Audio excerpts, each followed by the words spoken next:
समझना है, प्रेत को अपनी आंखों से देखना है। प्रेत को आंखों से देखने के लिए सबसे बड़ा बात में जो मुर्दा जलेगा, जलता हुआ लकड़ी में मुर्दा और दारू और वो रोटी चढ़ाते जाओगे प्रेत आते जाएंगे, रोटी और दारू चढ़ाते जाओगे प्रेत आते जाएंगे। तो वो प्रेत खाली आते जाएंगे यह नहीं, उससे भी जितना भी प्रेत है उससे भी बड़ा सरदार भी प्रेत हैं, जो उसको बुलाना मेन उद्देश्य है। वो पिंड से जो रोटी बनेगा, मुर्दे का लकड़ी से वो रोटी सेकते जाओगे, वो रोटी और दारू चढ़ते जाएगा और प्रेत बैठते जाएंगे। ये आपको प्रूफ करना है।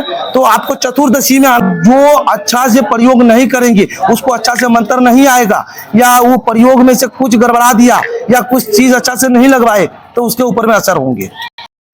नमस्कार, मैं बासव मंडल। आज मैं आया हूँ गोपीनाथ अघोरी के पास साधना के विषय में कुछ जानने के लिए।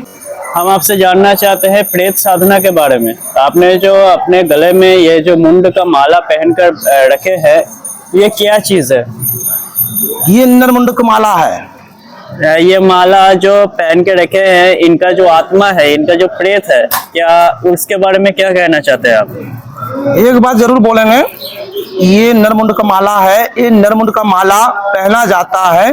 कुछ प्रयोग जो हम लोगों को दर्शाता है, ये प्रयोग में जैसे शव साधना में, उसके बाद में प्रेत साधना में, प्रयोग में शक्ति मिलता है। आप जो ये शमशान में साधना करते हैं, ये खोपड़ी रखते हैं अपने पास, तो कभी भय नहीं लगा आपको? नहीं, ये बोलना गलत होगा। ये भय नहीं लगता है, अवश्य डर लगता है। जब कोई प्रयोग गलत हो जाए तो जो संत वो प्रयोग करेगा वो संत के ऊपर में पड़ेंगे। इसी वजह से सोच समझ के करना पड़ता है। अघोरी होने के लिए शमशान में कितने दिन रहना पड़ता है? अघोर संप्रदाय में रहने के लिए पूरा जिंदगी भी कम पड़ेगा। अघोरी जो प्रेत साधना करते हैं, प्रेत साधना करने का प्रोसेस क्या रहता है? ये प्रोसेस अलग अलग है। आप बोलोगे तो हम इसको तोड़ के नहीं समझा सकते, काहे कि ये करके दिखाना पड़ता है। आपको प्रेत साधना करने के लिए सबसे बड़ा बात हुए, जो आपको प्रेत देखना है या उसको सोचना है या समझना है, प्रेत को अपनी आंखों से देखना है। प्रेत को आंखों से देखने के लिए सबसे बड़ा बात हुए, जो मुर्दा जलेगा, जलता हुआ लकड़ी में मुर्दा, कम उम्र का मुर्दा जलेगा, या उसमें से कन्या राशि हो या उसमें से मकर राशि हो, जो मुर्दा जलेंगे वो राशि वाला मुर्दा, या कम उम्र के, वो मुर्दा जलने के समय में वो मुर्दा का लकड़ी से जो आग निकलता है, उसी आग में वो जो मुर्दा में पिंड देता है ना, पिंड दान करता है, तो वो पिंड से रोटी बनाकर आप उसमें सेकते जाओगे, वो चूल्हे में सेकते जाओगे और दारू और वो रोटी चढ़ाते जाओगे, प्रेत आते जाएंगे, रोटी और दारू चढ़ाते जाओगे, प्रेत आते जाएंगे। तो वो प्रेत खाली आते जाएंगे यह नहीं, उससे भी जितना भी प्रेत है उससे भी बड़ा सरदार भी प्रेत हैं, जो उसको बुलाना मेन उद्देश्य है। जो मुर्दा जलेगा वो राशि वाला मुर्दा होना चाहिए, कम उम्र का होना चाहिए, सुसाइड वाला होना चाहिए। जो लकड़ी में जलेगा उसी में वो रोटी सेकेगा।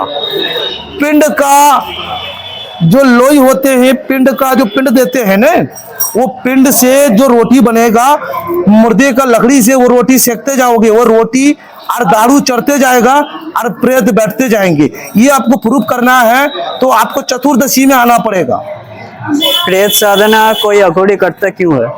प्रेत साधना सब अघोरी करते नहीं है, कुछ कुछ अघोरी करते हैं, सब अघोरी नहीं करते हैं। किस काम के लिए करते हैं? ये हर काम के लिए। जैसे तुम्हारा कुछ मारण प्रयोग आ गए, उसमें प्रेत साधना ऐसे खाली नॉर्मल में करना नहीं चाहिए, काहे कि जो संसारी है उसको करना नहीं चाहिए, जो नया से सीख रहे हैं उसको नहीं करना चाहिए, जो पुराना है उसको करना चाहिए, काहे कि उसको हर चीज का मतलब होना चाहिए, तब वो करेंगे। प्रेत शक्ति, प्रेत साधना का कोई साइड इफेक्ट होता है? साइड इफेक्ट है, जो तुम गलत कुछ करोगे तो तुम्हारे ऊपर में असर पड़ेंगे। अच्छा, प्रेत साधना जो साधक करते हैं मृत्यु के बाद क्या उसका कोई नुकसान होता है? मृत्यु के बाद उसका नुकसान कुछ नहीं होगा। जो अच्छा से प्रयोग नहीं करेंगे, उसको अच्छा से मंत्र नहीं आएगा, या वो प्रयोग में से कुछ गड़बड़ा दिया या कुछ चीज अच्छा से नहीं लगवाए, तो उसके ऊपर में असर होंगे। लोग आपके पास कहाँ पे आने से आपको मिल सकते हैं? आप तारापीठ शमशान में, ये दोनों शमशान के बीच में, ये है लकड़ी का शमशान और ये है बाबा वामदेव का पुराना शमशान। उसी शमशान के बीच में मैं हवन करता हूँ। मेरा नाम है गोपीनाथ अघोरी, तारापीठ शमशान। आप किसी से भी पूछ लोगे तो आपको मिल जाएगा। धन्यवाद, आपको इतना समय दिया आपने।